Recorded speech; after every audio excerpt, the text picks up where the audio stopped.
You've probably heard the vision, right? It's a really powerful one, powering the entire United States with nothing but wind, water, and sunlight. There's even a well-known proposal for this, called the 50-State Roadmap, that paints this picture of a totally clean, green future. But what if the numbers, the cold, hard math, just don't add up? Okay, so let's really dive into this because the stakes couldn't be higher. We're going to look at a detailed critique of this 100% renewables plan, which is all laid out in a book called Roadmap to Nowhere. And it basically argues that while the goal is fantastic, the plan itself, well, it might just be an incredibly expensive, unworkable fantasy. So the core idea behind the roadmap is actually pretty clever. The strategy is to build and connect enough wind and solar farms all across the country so that they can back each other up. The thinking is, if it's cloudy over here, it's gotta be windy somewhere else. But, that's the theory. Now, let's break down the critique. And it's important to note, this critique doesn't frame itself as being anti-renewables. Not at all. It claims to be pro-math, and it challenges some of the really fundamental assumptions behind a 100% renewable grid. This analysis really zeroes in on 6 major problem areas. We're talking about the mind-boggling physical scale of it all, the simple fact that the sun goes down and the wind stops blowing, the huge cost, and the absolutely monumental effort it would take just to keep the whole thing running. So yeah, let's tackle these one by one. To really get our heads around the scale of this challenge, the source material does something interesting. It compares 2 purely hypothetical grids. One is the 100% renewables plan from the roadmap, and the other is a grid powered by 100% nuclear energy. First up, land. Energy has to come from somewhere, right? It takes up physical space. So how big of a footprint are we actually talking about for each of these 2 plants? And wow, this image just says it all, doesn't it? The source calculates that the land needed for all the wind and solar farms would cover an area bigger than New York, Pennsylvania, Vermont, and New Hampshire combined. And the nuclear plant to generate the exact same amount of power, it would fit on about half of Long Island. The difference is just staggering.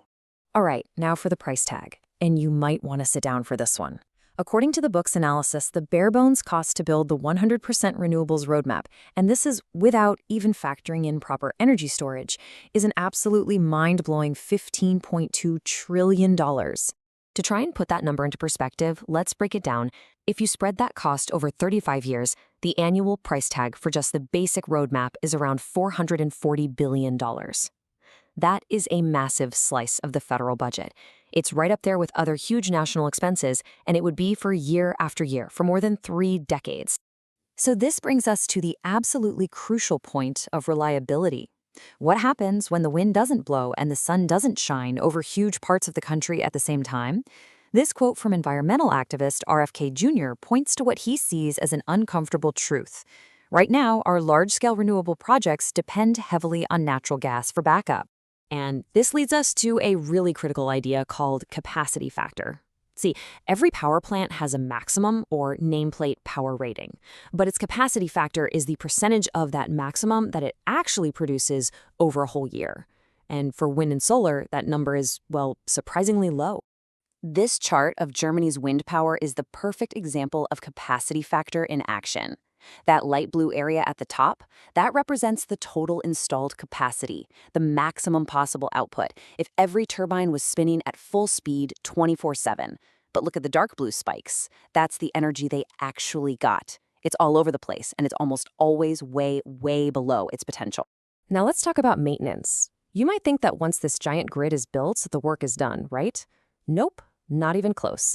The source calculates that just to keep it going, we'd need to replace nearly 300 acres of solar panels and completely overhaul over 80 massive wind turbines every single day. Forever.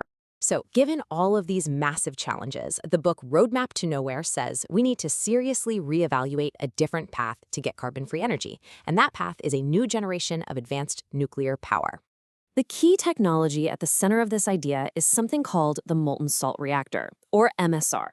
Now, these are not your grandfather's nuclear reactors. They use liquid fuel at normal atmospheric pressure, which means they are physically incapable of melting down. And get this, they can actually run on the so-called waste from older reactors. And this quote right here gets to a really fundamental difference. Renewables are fuel-free systems. So when the sun isn't shining or the wind isn't blowing, you just don't have energy. But fuel is storage. It's a super dense, stable form of stored energy.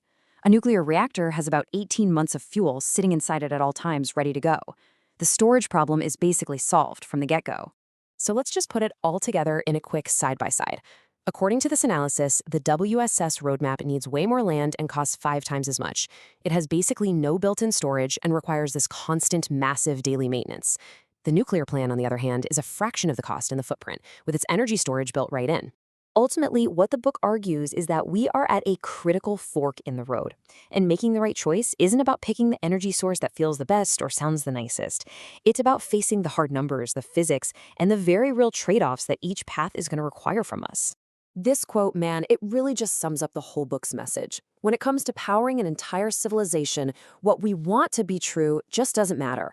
The only thing that matters is the objective reality of the world, a reality that's measured by math and science. And that leaves all of us with the huge central question that this analysis brings up. We all want a clean energy future.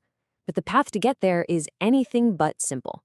It really forces us to ask, what is the true cost? And which of these enormous challenges are we actually prepared to overcome?